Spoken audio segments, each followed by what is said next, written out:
Praise the lord. తండ్రి వాగ్దానం, ఆయనని త్రోవలను సరాలము చేయను. మన దేవుడు మనం వెళ్ళబోయే త్రోవను సరాలం చేస్తానంటున్నాడు. చాలాసార్లు మన జీవితంలో ఇంకా మన ముందు భవిష్యత్తు ఎలా ఉంటుంది, ఇంకా మన ముందు ఎలా ఉండబోతుంది అనేది ఆ త్రోవ మనకు తెలీదు. అది మనకి ఎరుగని ఒక మార్గం. కానీ మన దేవుడు ఈ ఎరుగని మార్గంలో కూడా మన త్రోవను సరాలం చేయబోతున్నాడు. ఇశ్రాయేలీయులు ఎర్ర సముద్రంలో వెళ్ళాలి అని దేవుడు ఆజ్ఞాపించినప్పుడు ఎర్ర సముద్రంలోనే దేవుడు ఒక మార్గాన్ని వేశాడు కదా. ఈరోజు నీ జీవితంలో కూడా ఆయన ఒక తిన్నని మార్గాన్ని నీకు వేయబోతున్నాడు. ఆయన అంటున్నాడు, మెట్టగా ఉన్న స్థలములను సరాలపరుస్తాను అంటున్నాడు. అది నీకోసం దేవుడు ఏర్పరిచే మార్గం అది చాలా సరళంగా ఉంటుంది, అది చాలా తిన్నగా ఉంటుంది, అది చాలా క్లారిటీ ఉంటుంది. ఈరోజు నీ జీవితం నీకే అర్థం కావట్లేదా? ఎలా ఉండబోతుందో పాస్టర్ గారు, నా జీవితం నాకే అర్థం కావట్లేదండి, ముందున్న భవిష్యత్తు ఎలా ఉంటుందో నాకు అర్థం కావట్లేదండి, అసలు నా జీవితం ఏంటో అధోగతిగా ఉందండి అని నువ్వు బాధపడుతున్నావా? నీ త్రోవను ఆయన సరళపరచబోతున్నాడు, ఒక క్లారిటీ ఇవ్వబోతున్నాడు ఆయన. ఒక చిన్న ఎగ్జాంపుల్ చెప్తాను. ఎక్కడికైనా మనం ఒక అడవికి వెళ్ళామండి. ఒక అడవికి వెళ్ళినప్పుడు ఆ మార్గం అంతా కూడా ఆ ముళ్ళులు చెట్లు అన్నీ వేసేసి ఉన్నాయి.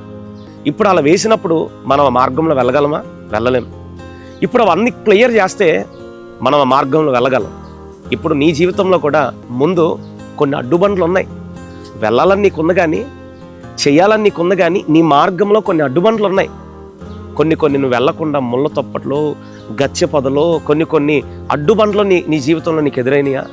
నేను వెళ్ళాలనుకున్న పాస్టర్ గారు కానీ దీన్ని దాటి నేను వెళ్ళలేనండి, నాకంటూ ఒక హద్దు, ఇంకా నేను వెళ్ళలేని పరిస్థితిలో ఉన్నాను అంటున్నావా? అయితే విను, దేవుడు నీ ముందున్న భవిష్యత్తులో నీకేమేమి అడ్డుబండలు ఉన్నాయో వాటన్నింటిని తీసివేసి నీ మార్గాన్ని సరళపరచబోతున్నాడు. ఇశ్రాయేలీయులు వాళ్ళు అడుగడుగున సముద్రాన్నే చీల్చి సముద్రంలో దేవుడు వారికి ఒక మార్గం వేశాడు. ఇంకా వాళ్ళు ప్రయాణం ముందుకు వెళుతున్నప్పుడు ఎరికో కోట కూడా అడ్డు వచ్చింది. కోట గోడలు కూడా కూల్చివేసి, ఎరికో ఒక కోట గోడను కూల్చివేసి కూడా వారి మార్గాన్ని సరళపరిచిన దేవుడు ఈరోజు నీ మార్గాన్ని కూడా దేవుడు సరళపరచబోతున్నాడు. భయపడవాక. అమ్మో, నా ముందున్న భవిష్యత్తు ఎలా ఉంటుందో, అసలు నేను ఎలా ఉండబోతున్నానో, ఇక నా జీవితం ఎలా ఉండబోతుందో, ఇప్పుడే ఇన్ని కష్టాలు ఉన్నాయంటే, ఇప్పుడే నా జీవితం ఎలా ఉందంటే, ఇప్పుడే ఇన్ని అడ్డుబండ్లు ఉన్నాయంటే, ఇంక ముందున్న భవిష్యత్తులో ఇంకెన్ని అడ్డుబండ్లు ఉంటాయి అనుకోబాక. దేవుని దగ్గర ప్రార్థన చేయి, అయ్యా ఈ వాగ్దానం నా జీవితంలో నెరవేర్చు, నా త్రోవలు కూడా సరళపరచు అని నువ్వు ప్రార్థన చేయగలిగితే నీ జీవితంలో ఎదుర్కొనే ప్రతి త్రోవలో, నీ జీవితంలో నీ ముందున్న ప్రతి భవిష్యత్తులో కూడా నీ త్రోవను ఆయన సరళపరచబోతున్నాడు. ఈ వాగ్దానం వింటున్నా నీవు ధైర్యం తెచ్చుకో. నీ త్రోవలను ఆయన సరళపరిచి, ఒకటే గుర్తుపెట్టుకో, ఎర్ర సముద్రంలో ఆయన మార్గం వేసినట్లుగా నీ జీవితంలో కూడా ఒక మంచి మార్గం వేసి, కమాన్ ఇశ్రాయేలు అంటున్నాడు సాగిపోవుడి అని అన్నట్లుగా నీ జీవితాన్ని కూడా అంటున్నాడు, సాగిపోవుడి, వెళ్ళు, చక్కగా వెళ్ళు. ఆయన నీకు ఒక మంచి మార్గం వేశాడు, నిన్ను నడిపించబోతున్నాడు, చక్కని స్థలములో ఆయన నిన్ను స్థిరపరచబోతున్నాడు. ఈ వాగ్దానం జీవితంలో నెరవేర్చునుగాక. ఆమేన్. ప్రార్థన చేసుకుందాం. మహాపరిశుద్ధుడు, ప్రేమ స్వరూపిన మంచి యేసయ్య, నీ పరిశుద్ధ ఘనమైన నామమునకు స్తోత్రం.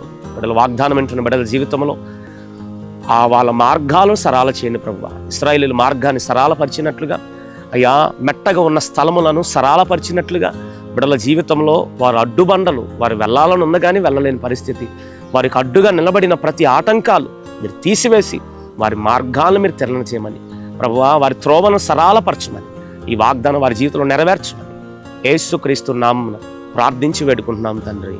ఆమెన్. ఆమెన్.